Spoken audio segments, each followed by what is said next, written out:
Let's say, for example, you have a window facing the sun, and at some point a person walks past that window and blocks the sun briefly.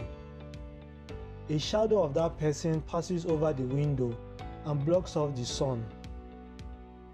That is an example of shadow flicker.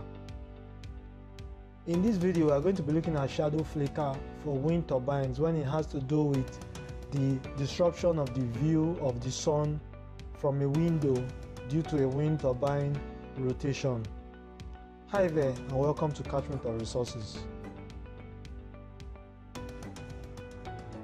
The shadow flicker module of WindFarm calculates the times throughout a year when a turbine rotor disc viewed from the window of a house is in line with the sun, and therefore the potential for shadow flicker exists. A shadow flicker map can also be created, standard version with WindFarm only.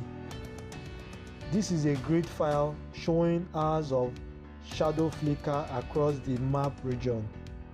As usual, we are going to open the project with its own topography and map, and then we follow the instructions to the right of this video. So you start shadow flicker by selecting shadow flicker from the tools menu or the toolbar, and then you open file, this KT-URH001 file, and you can see the data there. Then you follow each of the instructions. Run shadow flicker, so select flicker analysis from the run menu.